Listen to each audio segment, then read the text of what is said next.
Shri C P Rashid, എനിക്ക് വളരെ കൗതുകമുള്ളൊരു കാര്യം കൂടിയാണ്. അതായത് എക്സിറ്റ് പോളിൻ്റെ ദിവസം ദേശീയ ഏജൻസികളുടെ എത്രയോ എക്സിറ്റ് പോളുകൾ വന്നിരിക്കുന്നു. 102 പുറത്ത് എന്നൊരു സാഹചര്യം അത് സി പി റാഷിദിൻ്റെ പ്രഡിക്ഷനിലാണ് ഉണ്ടായത്. അങ്ങേക്ക് ഈ പറയുന്നത് പോലെ വലിയ സംവിധാനങ്ങളോ ആക്സസ് മൈ ഇന്ത്യ പോലെ ഒരു ഇന്നോവ കാറിൽ മിനിറ്റുകൾ വെച്ച് പറന്നു പോകാൻ കഴിയുന്ന സാഹചര്യങ്ങളോ ഒന്നുമില്ല. പക്ഷേ അങ്ങനെ ഒരു പ്രഡിക്ഷൻ നടത്തണമെങ്കിൽ അത് സാങ്കേതികതയ്ക്കപ്പുറത്ത് ഒരു രാഷ്ട്രീയ ബോധ്യമാണ് ഉണ്ടാവേണ്ടത്. എന്താണ് നാട്ടിൽ നടക്കുന്നത് എന്നതിനെക്കുറിച്ചുള്ള തികഞ്ഞ തിരിച്ചറിവ്. എന്തുകൊണ്ടാണ് CPM ഇങ്ങനെ തോൽക്കുമെന്ന്, UDF ഇങ്ങനെ വിജയിക്കുമെന്ന് അങ്ങ് കരുതിയത്? മാധു, എക്സിറ്റ് പോളുകൾക്ക് ആ ദിവസങ്ങളിലായിരുന്നില്ല. നമ്മുടെ എക്സിറ്റ് പോൾ വന്നത് നമ്മുടെ വോട്ടിംഗ് കഴിഞ്ഞ് ഏകദേശം ഒരു മാസത്തിനടുത്ത് കൗണ്ടിംഗ് ഡേ അടുത്തായിരുന്നു. ഞാൻ പ്രഡിക്ഷൻ നടത്തിയത് നമ്മുടെ നാട്ടിലെ വോട്ടിംഗ് കഴിഞ്ഞ ദിവസം ആ 9-ാം തീയതിയാണെന്നാണ് എൻ്റെ ഓർമ്മ. അന്നത്തെ സായാഹ്നത്തിലായിരുന്നു അത് എന്നുള്ളത് കൃത്യമായ ബോധ്യമാണ്. നമ്മുടെ നാട്ടിൽ നടക്കുന്ന രാഷ്ട്രീയ സാഹചര്യങ്ങളെ പറ്റി ഉള്ള ഒരു വിലയിരുത്തലുകളാണ് രാഷ്ട്രീയ പാർട്ടികൾ കാണിക്കുന്നത്. എന്താണ് എന്നുള്ളതിൽ ഓരോ വിഷയത്തിലും നമ്മൾ കണ്ടെത്തുന്നത് നമ്മുടേതായ ഒരു ഫൈൻഡിങ്സ് ആണ്. അതിൽ ഇപ്പോൾ നടക്കുന്നത് അന്നത്തെ 2021 തുടർഭരണം സംഭവിച്ചപ്പോൾ ജനം ആഗ്രഹിച്ച രീതിയിൽ ആ ഒരു മന്ത്രിസഭ പോലും അന്ന് ജനത്തിന് കിട്ടിയിട്ടുണ്ടായിരുന്നില്ല. അന്ന് ശൈലജ ടീച്ചറെ ഈ നാട് പ്രതീക്ഷിച്ചിട്ടുണ്ടായിരുന്നു. ആ തരത്തിൽ ഇലക്ഷൻ്റെ ഒരു ട്രെൻഡ് സെറ്റായതിനു ശേഷം G. സുധാകരന് സ്ഥാനാർത്ഥിത്വം പോലും കിട്ടാതെ പോയ ഒരു കാലഘട്ടമാണ്. അപ്പോൾ അതിൽ നിന്ന് രാഷ്ട്രീയ പാർട്ടികൾ കാണും പോലെ ജനം വോട്ട് കുത്തിക്കഴിഞ്ഞതിന് ശേഷം ഞങ്ങളുടെ താല്പര്യങ്ങളങ്ങ് നടപ്പിലാക്കി കളയാമെന്ന് വിചാരിച്ചാൽ ജനം എല്ലാം വരവ് വെക്കുന്നുണ്ട്. അതിൽ നിന്ന് പറഞ്ഞു വരുന്നത് ഞങ്ങളുടെ വിഷ്വൽസിൽ ഞാൻ കാണുകയായിരുന്നു പ്രതിപക്ഷ നേതാവിൻ്റെ ആവേശം ജനം സ്വീകരിക്കുന്നത്.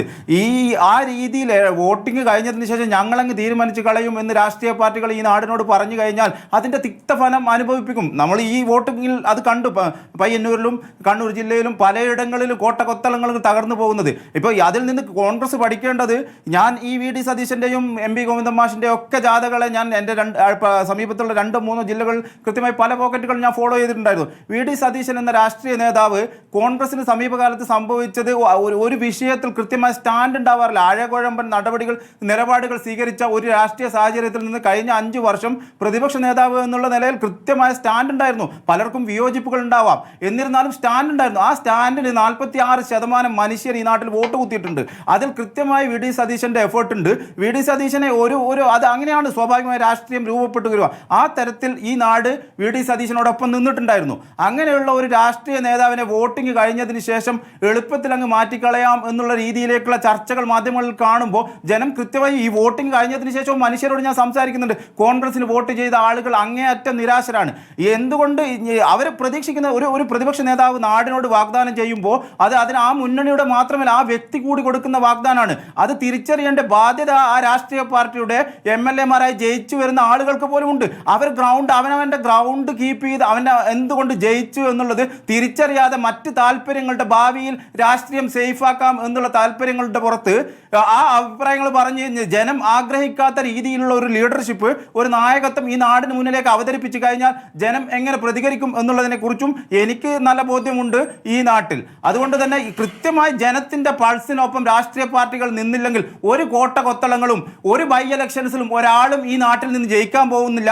അത് കൃത്യമായി തിരിച്ചറിയേണ്ട രാഷ്ട്രീയ സാഹചര്യമാണ്. അദ്ദേഹത്തിന് കിട്ടിയ ആ പിന്തുണയെ അവഗണിച്ചുകൊണ്ട് മുന്നോട്ട് പോയാൽ കോൺഗ്രസ് എന്ന് പറയുന്നത് വീണ് കിടന്നെടുത്ത് നിന്ന് ഉത്തേജിപ്പിച്ച് വന്ന ഒരു പാർട്ടിയാണ്. അതൊരു ആൾക്കൂട്ടമാണ്. ആ ആൾക്കൂട്ടത്തിന് ഒരു പ്രതീക്ഷ നൽകിയിട്ടുണ്ട് VD സതീശനിലൂടെ.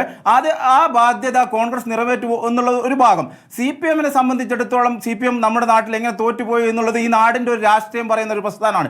അത് സമീപകാലത്ത് ആ പാർട്ടിയോട് ചോദിച്ച ചോദ്യങ്ങൾക്ക് കൃത്യമായ പല വിഷയങ്ങളിലും മറുപടികൾ കേൾക്കുമ്പോൾ അതിൻ്റെ സംസ്ഥാന സെക്രട്ടറി ആവട്ടെ, അതിൻ്റെ ഉന്നത നേതൃത്വ നിരയിലുള്ള ആളുകളാവട്ടെ, ആ മറുപടികൾ കേൾക്കുമ്പോൾ മനുഷ്യരെ ചിരിപ്പിക്കുകയായിരുന്നു. അങ്ങനെ ആയിരുന്നില്ല ആ രാഷ്ട്രീയം ഈ നാട് പ്രതീക്ഷിച്ചത്. നാടിൻ്റെ പ്രശ്നങ്ങളോട് സത്യസന്ധമായ പ്രതികരണങ്ങൾ, വീഴ്ചകൾ ആ രീതിയിൽ സമ്മതിക്കുക എന്നുള്ളതല്ലാതെ ഞങ്ങളുടെ ഇഷ്ടം നടപ്പിലാക്കും എന്ന് പറയുമ്പോൾ ഒരർത്ഥത്തിൽ ഈ നാട്ടിൽ പ്രിയപ്പെട്ട ഏറെ സഖാക്കൾ സുഹൃത്തുക്കളായുള്ള എനിക്ക് കാണാൻ കഴിയുന്നുണ്ട്. അവർ മാത്രമല്ല, ആ രാഷ്ട്രീയം ആകെ ഒരു പ്രതിസന്ധിയിലാണ്. ആ മനുഷ്യരല്ല, ആ പ്രസ്ഥാനത്തിൻ്റെ ചെങ്കൊടി പോലും കണ്ണീരണിയുന്ന ഒരു റിസൾട്ട് ഈ നാട്ടിന് മുന്നിലേക്ക് അവതരിപ്പിക്കപ്പെടുമ്പോൾ രാഷ്ട്രീയ പാർട്ടികൾ കൃത്യമായി തിരിച്ചറിഞ്ഞ് ജനഹിതം തിരിച്ചറിയുക എന്നുള്ളത് ഏതൊരു രാഷ്ട്രീയ പാർട്ടിയെയും രാഷ്ട്രീയ നേതാവിൻ്റെയും ബാധ്യതയാണ്. അത് തിരിച്ചറിയാതെ ഒരു രാഷ്ട്രീയത്തിനും ഈ നാട്ടിൽ മുന്നോട്ട് പോകാൻ കഴിയില്ല. ഓക്കെ.